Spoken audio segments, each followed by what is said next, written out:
ನಿಮಗೂ caesarean delivery ಆಗಿದೆಯಾ? ಹಾಗಾದ್ರೆ ಈ ಒಂದು ತಪ್ಪು ಮಾಡಿದ್ರೆ ನಿಮ್ ಗಾಯ ತುಂಬಾ ದಿನ ನೋವಾಗಬಹುದು ಅಥವಾ ನಿಮ್ ಗಾಯದ ಮೇಲೆ ಇನ್ಫೆಕ್ಷನ್ ಆಗೋ ಚಾನ್ಸಸ್ ಇರುತ್ತೆ. ಸೊ ಹಾಗಾಗಿ ಈ ವಿಡಿಯೋದಲ್ಲಿ ನಿಮ್ಮ ಸಿಸರಿನ್ ಡೆಲಿವರಿಯ ನಂತರ ಯಾವ ತಪ್ಪುಗಳನ್ನು ಮಾಡಬಾರ್ದು, ಗಾಯ ಬೇಗ ವಾಸಿ ಆಗ್ಬೇಕಪ್ಪ ಅಂತಂದ್ರೆ ನೀವು ಯಾವ ರೀತಿ ನಿಮ್ ಹೊಲಿಗೆಯ ಕಾಳಜಿ ವಹಿಸ್ಬೇಕು ಅನ್ನೋದ್ರ ಬಗ್ಗೆ ಸಂಪೂರ್ಣವಾಗಿ ಡಿಸ್ಕಸ್ ಮಾಡೋಣ. So welcome back to my channel being mom Kannada. Friends, firstly ಈ ಸಿಸರಿನ್ ಡೆಲಿವರಿ ಇದೊಂದು ಸಾಮಾನ್ಯ ಡೆಲಿವರಿ ಅಲ್ಲ. ಈ ಸಮಯದಲ್ಲಿ ನಿಮ್ಮ ದೇಹಕ್ಕೆ ಮತ್ತೆ ಮನಸ್ಸಿಗೆ ಎರಡಕ್ಕೂ ತುಂಬಾ ಮುಖ್ಯವಾದ ಕಾಳಜಿ ಬೇಕಾಗುತ್ತೆ. ದೇಹಕ್ಕೆ ವಿಚಾರಕ್ಕೆ ಬಂತಂದ್ರೆ ನೀವೇನಾದ್ರೂ ಒಂದು ಸಣ್ಣ ತಪ್ಪು ಮಾಡಿದ್ರಿ, ಅದೇನಾಗುತ್ತೆ ಬಿಡು ಅನ್ಕೊಂಡ್ ನೆಗ್ಲೆಕ್ಟ್ ಮಾಡಿದಿರಿ ಅಂತಂದ್ರೆ ಮುಂದೆ ದೊಡ್ಡ ಅಪಾಯ ಎದುರಿಸ್ಬೇಕಾಗತ್ತೆ. ಸೊ ಹಾಗಾಗಿ ಮುಂದೆ ದೊಡ್ಡ ಅಪಾಯಕ್ಕಿಂತ ಇವಾಗನೇ ಕಾಳಜಿ ವಹಿಸಿಕೊಳ್ಳೋದು ತುಂಬಾ ಈಸಿ ಅಲ್ವಾ? ಸೊ ನಿಮ್ಮ ಈ ಹೊಲಿಗೆಯ ಈ ಸ್ಟಿಚಸ್ ಕಾಳಜಿ ಯಾವ ರೀತಿ ವಹಿಸ್ಬೇಕಪ್ಪ ಅಂತಂದ್ರೆ ಅದರಲ್ಲಿ ಮುಖ್ಯವಾದ್ದು ಅಂತಂದ್ರೆ ನಿಮ್ಮ ಹೊಲಿಗೆಯ ಜಾಗವನ್ನು ತುಂಬಾ ಡ್ರೈ ಆಗಿರ್ಬೇಕು. ಯಾವುದೇ ರೀತಿ ಒದ್ದೆದೆಲ್ಲ ಮಾಡಕ್ ಹೋಗ್ಬೇಡಿ. ಸ್ನಾನ ಆದ್ರೂ ಡಾಕ್ಟರ್ ಪರ್ಮಿಷನ್ ಕೇಳಿ, ಡಾಕ್ಟರ್ ಸ್ನಾನ ಮಾಡಬಹುದು ಅಂತ ಹೇಳಿದ ನಂತರದಿಂದಾನೇ ಸ್ನಾನ ಮಾಡಕ್ ಸ್ಟಾರ್ಟ್ ಮಾಡಿ.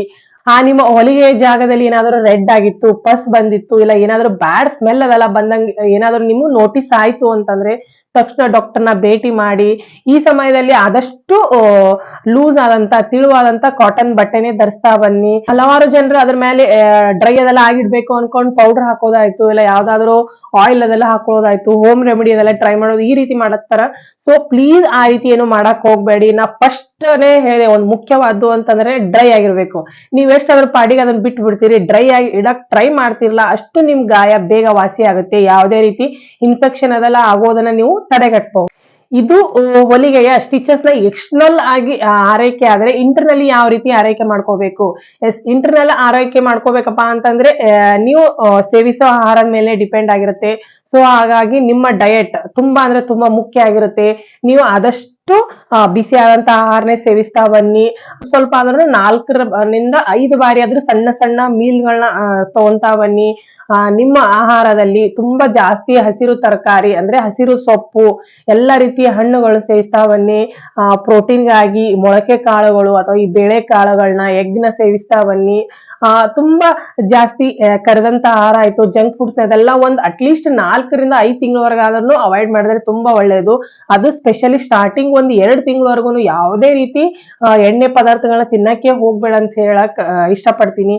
ಯಾಕಪ್ಪ ಅಂತಂದ್ರೆ ಈ ಸಮಯದಲ್ಲಿ ನಿಮ್ಗೆ ಏನಾದ್ರು ಕೆಮ್ಮ ಆಯ್ತಪ್ಪ ಅಂತಂದ್ರೆ ಆ ಹೊಲಿಗೆಯ ಮೇಲೆ ಪ್ರೆಷರ್ ಎಲ್ಲ ಬಿದ್ದು ಇಂಟರ್ನಲ್ ಹೊಲಿಗೆ ಏನಿರುತ್ತಲ್ಲ ಅದ್ರ ಮೇಲೆ ಪ್ರೆಷರ್ ಎಲ್ಲ ಬಿದ್ದು ಅವೆಲ್ಲ ಕಟ್ ಆಗೋ ಚಾನ್ಸಸ್ ಇರುತ್ತೆ. ಸೊ ಹಾಗಾಗಿ ಜಂಕ್ ಫುಡ್ಸ್ ನ, ಆಯಿಲಿ ಫುಡ್ಸ್ ನ ಆದಷ್ಟು ಅವಾಯ್ಡ್ ಮಾಡಿ. ಇದ್ರ ಜೊತೆಗೆ ತುಂಬಾ ಮುಖ್ಯವಾದ್ದು ಅಂತಂದ್ರೆ ಜಾಸ್ತಿ ಹೈಡ್ರೇಟ್ ಆಗಿರಿ, ತುಂಬಾ ಜಾಸ್ತಿ ನೀರ್ ಕುಡಿತಾ ಬನ್ನಿ, ಎಳ್ನೀರ್ ಕುಡಿತಾ ಬನ್ನಿ. ಆಲ್ರೆಡಿ ನಿಮ್ ದೇಹಕ್ಕೆ ಆ ಗಾಯ ಬೇಗ ವಾಸಿ ಆಗ್ಲಿ ಅನ್ಕೊಂಡು ಎಷ್ಟೊಂದು ಇಂಜೆಕ್ಷನ್ ಅದೆಲ್ಲ ಕೊಟ್ಟಿರ್ತಾರಲ್ಲ. ಸೊ ಹಾಗಾಗಿ ನಿಮ್ ದೇಹ ತುಂಬಾ ಅಂದ್ರೆ ತುಂಬಾ ಹೀಟ್ ಆಗಿರುತ್ತೆ, ತುಂಬಾ ನಿಮ್ ದೇಹಕ್ಕೆ ಹೈಡ್ರೇಷನ್ ಮುಖ್ಯ ಆಗಿರುತ್ತೆ. ಸೊ ಹಾಗಾಗಿ ನೀವು ಎಷ್ಟು ನೀರ್ ಕುಡಿತೀರಿ ಅಷ್ಟು ನಿಮ್ಮ ಗಾಯ ಬೇಗ ವಾಸಿ ಆಗುತ್ತೆ. ಮತ್ತೆ ನಿಮ್ಮ ಎದೆಲ್ಲ ಉತ್ಪತ್ತಿ ಚೆನ್ನಾಗುತ್ತೆ, ನಿಮ್ ಸ್ಕಿನ್ ಚೆನ್ನಾಗುತ್ತೆ. ಓವರ್ ಆಲ್ ಆಗಿ ಒಂದು ಒಳ್ಳೆಯ ಆರೋಗ್ಯಕ್ಕೆ ಈ ಜಾಸ್ತಿ ನೀರು ತುಂಬಾ ಮುಖ್ಯ ಆಗಿರುತ್ತೆ. ತುಂಬಾ ಹೆವಿ ಆದಂತ ಆಬ್ಜೆಕ್ಟ್ಸ್ ನ ಲಿಫ್ಟ್ ಮಾಡಕ್ ಹೋಗ್ಬೇಡಿ. ತುಂಬಾ ಬೆನ್ನಿನ ಮೇಲೆ ಕೂಡ ಜಾಸ್ತಿ ಪ್ರೆಷರ್ ಅದೆಲ್ಲ ಹಾಕಕ್ ಹೋಗ್ಬೇಡಿ. ಈವನ್ ನಿಮ್ ಮಗುನ ಎತ್ಕೋಬೇಕಾದ್ರೂ ತುಂಬಾ ನಿಧಾನವಾಗಿ ಎತ್ಕೊಂತಾ ಬನ್ನಿ. ನೆಕ್ಸ್ಟ್ ಮುಖ್ಯವಾದ್ದು ಅಂತಂದ್ರೆ ನಿದ್ದೆ. ನೀವ್ ಎಷ್ಟು ಚೆನ್ನಾಗಿ ನಿದ್ದೆ ಮಾಡ್ತೀರಿ, ಎಷ್ಟು ರೆಸ್ಟ್ ತಗೊಂತೀರಿ ಅಷ್ಟು ನಿಮ್ ಗಾಯ ತುಂಬಾ ಬೇಗ ಅಂದ್ರೆ ವಾಸಿ ಆಗುತ್ತೆ.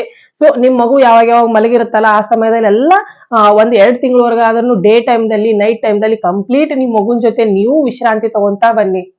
ಅಂಡ್ ತುಂಬಾ ಜನ ಅಮ್ಮಂದಿರ ಪ್ರಶ್ನೆ ಅಂತಂದ್ರೆ ಈ ಸಿ ಸೆಕ್ಷನ್ ಗಾಯದ ನೋವು ಎಷ್ಟ್ ತಿಂಗಳವರೆಗೂ ಇರಬೇಕು, ಎಷ್ಟ್ ತಿಂಗಳವರೆಗೂ ಇರುತ್ತೆ ಅಂತ ಅನ್ಕೊಂಡು, ನಾರ್ಮಲಿ ಅಂತಂದ್ರೆ 1.5 ತಿಂಗಳು 2 ತಿಂಗಳವರೆಗೂ ತುಂಬಾ ಜನಕ್ಕೆ ಇದೊಂಥರ ಫಿಕ್ಸ್ ಆಗೇ ಇರುತ್ತೆ.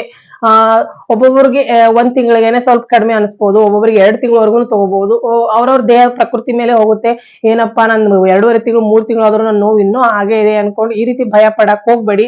ನಿಧಾನವಾಗಿ ಕಡಿಮೆ ಆದ್ರೂ ಪರವಾಗಿಲ್ಲ, ಕಂಪ್ಲೀಟ್ ಆಗಿ ಯಾವುದೇ ರೀತಿ ಇನ್ಫೆಕ್ಷನ್ ಅದೆಲ್ಲ ಇರ್ಲಾರ್ದೆ ಹೀಲ್ ಆಗ್ತಿತ್ತು ಅಂತಂದ್ರೆ ಅಷ್ಟು ಸಾಕು. ಈ ನೋವಿನ ಬಗ್ಗೆ ತುಂಬಾ ಜಾಸ್ತಿ ಭಯದೆಲ್ಲ ಪಡಕ್ ಹೋಗ್ಬೇಡಿ. ಈ ಸಮಯದಲ್ಲಿ ನಿಮ್ಗೆ ಅಳು ಬಂದಂಗಾಗೋದು, ಸಿಟ್ಟು ಬಂದಂಗಾಗೋದು, ಇರಿಟೇಟ್ ಆಗೋದು, ಏನಪ್ಪ ಜಗತ್ತಿನಲ್ಲಿರೋ ಎಲ್ಲಾ ಕಷ್ಟ ನನಗೆ ಇದೆ ಏನೋ ಅನ್ಕೊಂಡು ಈ ರೀತಿ ಅನ್ಸೋದು ಇದೆಲ್ಲ ಆಗ್ತಿರುತ್ತೆ. ಎಲ್ಲಾ ಅಮ್ಮಂದಿರಿಗೂ ಈ ಬಾಣಂತನದಲ್ಲಿ ಅಂದ್ರೆ ಈ ಡೆಲಿವರಿಯ ನಂತರ ಒಂದಿಷ್ಟು ದಿನಗಳಲ್ಲಿ ಈ ರೀತಿ ಅನ್ಸೋದು ತುಂಬಾ ಸಾಮಾನ್ಯ ಅಂತಾನೆ ಹೇಳ್ಬೋದು.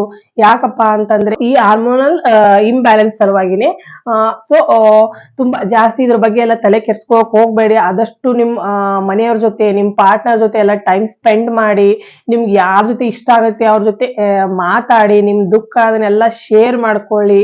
ನೀವ್ ಯಾವ ಸಂದರ್ಭದಲ್ಲಿ ಡಾಕ್ಟರ್ ಹತ್ರ ಹೋಗ್ಬೇಕಾಗತ್ತಪ್ಪ ಅಂತಂದ್ರೆ ನಿಮ್ದ್ ಹೊಲಿಗೆ ಜಾಗದಿಂದ ತುಂಬಾ ಏನಾದ್ರೂ ರೆಡ್ನೆಸ್ ಆಗಿತ್ತು, ಇಲ್ಲ ತುಂಬಾ ಪಸ್ ಬಂದಂಗ ಆಗೋದಾಯ್ತು, ನಿಮ್ಗೆ ಕಂಪ್ಲೀಟ್ ಆಗಿ ಒಂಚೂರು ಟಚ್ಚೇ ಮಾಡ್ದಕ್ಕಿರೋ ಹಾಗೆ ಅಷ್ಟೊಂದು ನೋವು ಆಗೋದಾಯ್ತು, ನಿಮ್ಗೆ ವೀಕ್ನೆಸ್ ಅಂದಂಗ ಆಗೋದು, ತುಂಬಾ ಜಾಸ್ತಿ ಹೊಟ್ಟೆ ನೋವಾದಂಗ ಆಗೋದು, ಅಥವಾ ತಲೆ ನೋವಾದಂಗ ಆಗೋದು, ಮೈ ತುಂಬಾ ಜ್ವರ ಬಂದಂಗ ಆಗೋದು, ಈ ರೀತಿ ಏನಾದರೂ ಲಕ್ಷಣಗಳು ಕಾಣಿಸ್ಕೊಂಡ್ರೆ ನೀವು ಒಂದ್ಸರಿ ನಿಮ್ಮ ಆಪರೇಷನ್ ಮಾಡಿದಂತ ಡಾಕ್ಟರ್ನ ಭೇಟಿ ಮಾಡಿದ್ರೆ ಒಳ್ಳೇದು. ಎಟ್ ಲಾಸ್ಟ್ ಫ್ರೆಂಡ್ಸ್, ಈ ಸಿಸರಿನ್ ಡೆಲಿವರಿ ಇದೊಂದು ನಾರ್ಮಲ್ ಅಲ್ಲ. ಈ ಡೆಲಿವರಿ ನೀವೇನಾದ್ರೂ ನಿಮ್ ಎಕ್ಸ್ಪೋಸ್ ಆಗಿದ್ರಿ ಅಂತಂದ್ರೆ ನೀವೊಬ್ರು ಸ್ಟ್ರಾಂಗೆಸ್ಟ್ ತಾಯಿ ಅಂತಾನೆ ಹೇಳ್ಬೋದು. ಈ ಗಾಯ ಮಾಯ ಆಗೋಕೆ, ಈ ಗಾಯ ವಾಸಿ ಆಗೋಕೆ ಕೆಲವೊಂದಿಷ್ಟು ಸ್ವಲ್ಪ ಟೈಮ್ ಕೊಡ್ಲೇಬೇಕಾಗತ್ತೆ. ಈ ಸಮಯದಲ್ಲಿ ಆದಷ್ಟು ಮನಸ್ಸಿಂದ ಆಯ್ತು ದೇಹದಿಂದ ಸ್ಟ್ರಾಂಗ್ ಆಗಿರಿ, ನಿಮ್ ಮಗುನ್ ಚೆನ್ನಾಗಿ ನೋಡ್ಕೊಳ್ಳಿ. ಇದೇ ರೀತಿ ನಿಮ್ಮ ಮಗುವಿನ ಮತ್ತೆ ನಿಮ್ ದೇಹದ ಕಾಳಜಿಯ ಆರೈಕೆಯ ವಿಡಿಯೋಗಳ ಅಪ್ಡೇಟ್ಗಾಗಿ ಸಬ್ಸ್ಕ್ರೈಬ್ ಆಗಿ. ಈ ಮಾಹಿತಿಯಲ್ಲಿ ನಿಮ್ಗೆ ಏನಾದರೂ ಡೌಟ್ ಇತ್ತು ಅಂತಂದ್ರೆ ಕಮೆಂಟ್ ಬಾಕ್ಸ್ ಅಲ್ಲಿ ಕೇಳಬಹುದು. ಮತ್ತೆ ಮುಂದಿನ ವಿಡಿಯೋದಲ್ಲಿ ಸಿಗೋಣ. Take care.